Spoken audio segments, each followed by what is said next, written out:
my best man today. For those that do know me, know I'm a man of very few words. Yeah, right.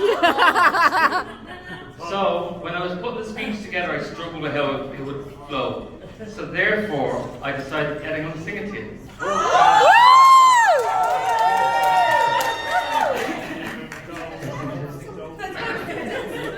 It must have been cold there. That's for later. So as I mentioned, will you give me a second? As I mentioned, I'm Ed's longest friend, and I refuse to use the word old because I can't believe it, and I'm not going to accept that we're both adults. How the hell did that happen? So yes, longest friend, and we both grew up in Ballyfermot Avenue. Although we both lived in the avenue all of our lives, it wasn't actually until 4th class when we were put into the same class that we became friends. The funny thing about Ballyfermot Avenue is that it kind of had a divided class. So if you're from the top of Ballyfermot, where the McLaughlins or the Maltzbergs were, or you're from the middle, where the Kellys, the Crystals were, or down the bottom, where shut up, you will, or the bottom where the Malones and the Amelias were, you kind of didn't mix.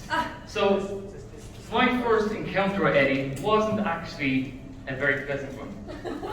So, does anybody remember when we were younger and like HB ice cream or Coca-Cola would do the thing where you had to pick lollipop sticks or the wrappers to get some absolute tack that you never would actually use? One summer, I was going down to the dark side of Lower Ballyfermot Avenue and I stumbled across lovely Carol. I hadn't even opened my mouth. Carol grabbed me by the arms, put it behind my back. Eddie punched me in the stomach. They both robbed my lollipop stick. That day, I swore revenge on the Malones.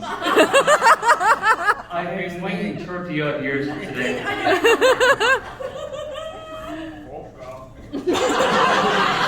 So Eddie and I got really close, and as teens we were like Pinky and the Brain. We were always trying to plot on like our next adventures. We joined the Scouts. We became altar boys, although I ran as soon as that priest tried to get us to try and ropes. Right? Eddie said for a while, but that's on him.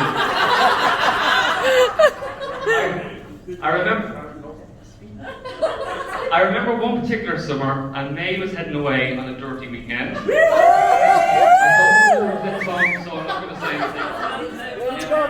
Ed wanted to throw a house party. So we were going to have the best house party Ballyfermot has ever seen. Myself and Ed made dancing silhouette decorations out of black plastic bags, or probably all his walls. And the both of us spent many an evening perfecting a dance routine to Tiffany's I Think We're Alone Now. That would be the party piece. We coerced one of our neighbours to jump with me. Off license for us to get us some Bacardi breezers. It started off as a great night, but then one of the attendees decided to lock Eddie out into the hall. A scuffle ensued and Eddie ended up putting his hand through the glass pane. We probably blamed that to Cutchy May, but I'm really sorry about that. The real tragedy of that night was we never got to do our dance routine. So, for dance number 2 tonight, Eddie? I still remember you. You weren't there, Paul. In my early 20s, then I moved away from Ballyfermot and into town. But Ed and I, although we didn't constantly stay in contact, whenever we did, we were just like normal. I think that's a good testament to the friendship that we had. What became of that town is we had a tradition where Ed always came to my house for Christmas, and we would have Christmas dinner. And what also came from that was we'd book our following summer's holiday. Now, here we go. I'd love to spill the dirt on the holidays that we had. But one, I respect some of the ears that I hear today, Mary. And also, I was part of the stories and I don't want any retaliation from them.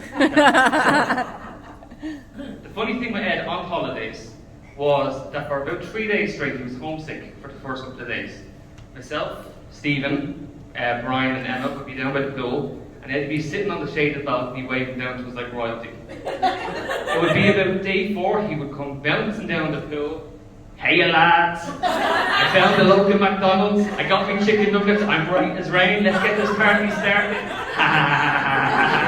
So Paul, when you have your first domestic as a wedded couple, buy the young for 6 chicken nuggets and he'll be fine. So he did eventually come down to the pool, and then there was one year in particular, on day 1, he shocked us all and got into the pool. Now imagine Ed, 6 foot nothing or whatever, in the pool, arms around his head as if he was afraid to get wet. Lads, I love this, I'm coming down to the pool every single day. He never came down again. You know, over the last year or so, a lot of people have said to me, have you ever imagined that Ed would get married? Ed asked me this question himself. I always say yeah. I mean, there's no reason why he would never get married, he just have to find the right person. The only thing I will say is I always knew it might be the most religious of ceremonies. Why is that? Okay.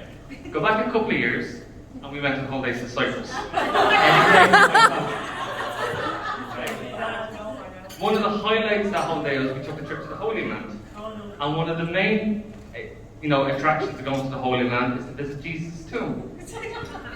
So again, we were about 16 or 17, and we enjoyed, the odd Bacardi breezer of the night before. Maybe one too many. So we weren't 100%. We were a little bit rough.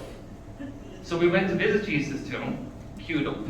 So this was like, imagine there was a queue, you got down, kissed the slab, and away you went. I did it, not very religious, but I did it anyway, and get up. And as I turned and looked, Eddie was next.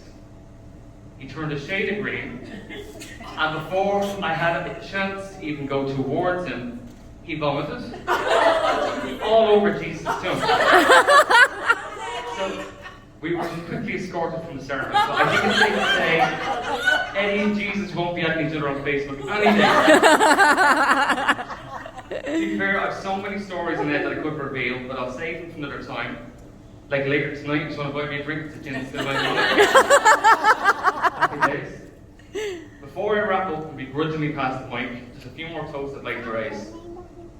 Firstly, to everybody that cannot be here with us today, whether that's by choice or due to COVID, can we please raise a glass? Cheers. Cheers. Cheers. To those who would love to be here but unfortunately are no longer with us, there's an empty place at every table for those people, and I want to call out obviously Ian. I knew Ian, and I know just how proud he'd be today, and how happy he would be to see how happy Ed is. So to Ian.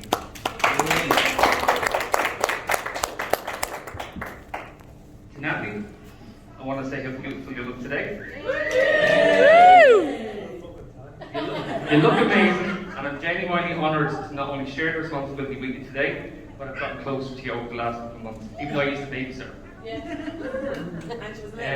As we keep saying, we're one big happy family, one big wedding party. Ed, I'm nothing but honoured that you asked me to be best man, and I hope I did you proud. Paul, thanks for trusting Ed for choosing me. To the mother of the grooms, May and Mary. Yay! Woo! You should be both proud of the men that you raised. And you both look amazing, so please join me raising a glass to Mary and May. Woo! Mary and May.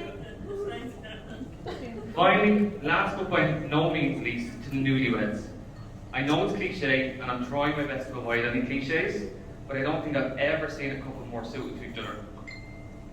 I'm almost gagging even as I say this, but as much as I pride myself in knowing Ed so well, it's as though none of us really knew Ed, as he only seems to be his true, complete self since he met Paul, his other half. Yeah. Paul, thank you for being you. I've loved getting to know you over the last few years and how our relationship has developed into true friends.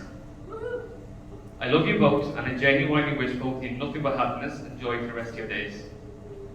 Let me sign off by asking everyone to stand and raise a toast to newly Mr. and Mr. Doran Malone. Woo! Cheers. Thank you. Well done! Woo!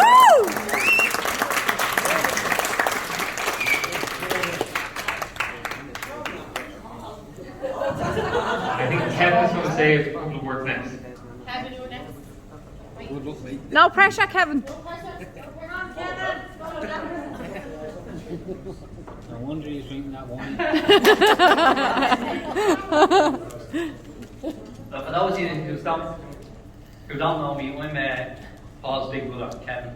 And I literally got told as I had a bit of ham turkey in my mouth that I had to say something. I don't, he said the same, try follow it, but he's had a list there. But, geez,